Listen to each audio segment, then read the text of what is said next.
AP deputy CM Pawan వ్యాఖ్యలకి counter ఇచ్చారు BRS working president KTR. Janasena కొత్తగా తెలంగాణలో పోటీ చేసేది ఏముంది? 2023 ఎన్నికల్లో బీజేపీతో కలిసి తెలంగాణలో పవన్ పోటీ చేశారు కదా. పవన్ తెలంగాణకు వస్తే అసలు ఎవరడ్డుకుంటామన్నారు అని అడిగారు. తెలంగాణ ఆవిర్భావం రోజు హైదరాబాద్కు వచ్చి సభ పెడతారంటే ఎలా అని ప్రశ్నించారు. తెలంగాణ ఏర్పడినప్పుడు 11 రోజులు అన్నం తినలేదని పవన్ చెప్పారని, ఖచ్చితంగా ఈ రాష్ట్రం తెలంగాణ భూమిపుత్రుల జాగీరే అన్నారు కేటీఆర్. తెలంగాణకి ఓజీ కేసీఆర్ ఉన్నారు, వేరే ఎవ్వరూ అవసరం లేదన్నారు కేటీఆర్. ఏపీ డిప్యూటీ సీఎం గా పవన్ కళ్యాణ్ గౌరవిస్తాం, సోదరుడిగా ఇంటికొస్తే హైదరాబాద్ బిర్యానీ పెడతాం, కానీ వచ్చి మా సెక్రటేరియట్ లో కూర్చుని పెత్తనం చేస్తామంటే ఊరుకోబోమన్నారు కేటీఆర్. పవన్ కళ్యాణ్ గారి మధ్యన ఓజీ సినిమా వచ్చింది. I would like to remind my brother Pawan Kalyan, we have a Telangana OG KCR. ఇక్కడ మా కేసీఆర్ గారు ఉన్నారు, ఆయన చాలు మాకు. He will take care of us, he will take care of the state and our issues. మీ అయ్యే జాగీరా. నేను ఒకటి మాత్రం పవన్ కళ్యాణ్ గారు గుర్తుపెట్టుకోవాలి, తెలంగాణ ఖచ్చితంగా తెలంగాణ భూమిపుత్రుల జాగీరు. తెలంగాణ భూమిపుత్రుల జాగీరే తెలంగాణ. ఇందులో ఎవరికి అనుమానం కూడా అక్కర్లేదు. 100%. ఈ నేల కోసం కష్టపడ్డ వాళ్ళు, ఈ నేల కోసం పోరాటాలు చేసిన వాళ్ళు, ఈ నేల కోసం త్యాగాలు చేసిన వాళ్ళు, నెత్తురుతో తడిచిన నేల ఇది.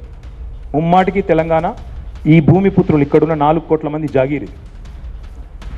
వారు ఆంధ్రప్రదేశ్ ఉప ముఖ్యమంత్రిగా వారిని గౌరవిస్తాం. వారిని ఆంధ్రప్రదేశ్ ఉప ముఖ్యమంత్రిగా డెఫినెట్గా గౌరవిస్తాం. ఒక కళాకారుడిగా, ఒక నటుడిగా అభిమానిస్తాం. ఒక సోదరుడిగా ఇంటికి వస్తే బిర్యానీ పెడతా, హైదరాబాదీ బిర్యానీ పెడతా. కానీ వచ్చి మా సెక్రటేరియట్లో కూర్చొని పెత్తనం చేస్తాము మా రాజకీయాల్లో. మరి ఇంకా మొన్ననే కదా వేరుపడ్డది. ఇంత కష్టపడి తెలంగాణను డిస్టర్బ్ చేయాలి అని 2014లోనే ప్రయత్నం చేశారు. కొత్తదేమి కాదు. మన అనుమతి లేకుండా, మనకు కనీసం ఇన్ఫర్మేషన్ లేకుండా లోయర్ సీలియర్ ప్రాజెక్ట్ని తీసుకొని పోయి ఆంధ్రాకి ఇచ్చారు. 5 మండలాలు తీసుకొని పోయి ఆంధ్రాలో కలిపారు. చాలా ఏకపక్షంగా కేంద్ర ప్రభుత్వం చాలా దుర్మార్గంగా వ్యవహారం చేసింది. మనం స్టేట్ వైడ్ బంద్ కూడా పిలిపించారు. ముఖ్యమంత్రిగా కేసీఆర్ గారు స్టేట్ వైడ్ బంద్ కూడా పిలిపించారు.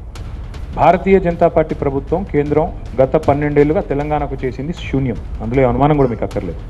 ఐటీఐఆర్ రద్దు చేశారు, బయ్యారమ్మకు కర్మాగారం పెట్టలేదు, విభజన హామీల్లో ఒక్కటి కూడా నెరవేర్చలేదు.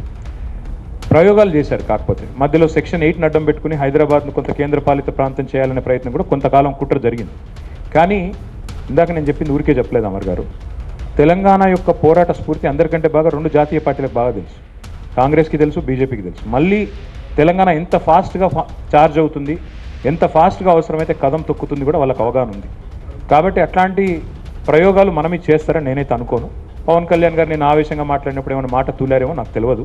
బట్ నేనైతే అనుకోవట్లేదు, అట్లా జరుగుతుందని అనుకోవట్లేదు. అట్లా జరిగితే మాత్రం ఇంకొక ఉద్యమం మాత్రం, అద్భుతమైన ఉద్యమం జరుగుతుంది. దానికి మళ్ళీ బీఆర్ఎస్ఏ నాయకత్వం వహిస్తుంది. అందులో అనుమానం కూడా అక్కర్లేదు.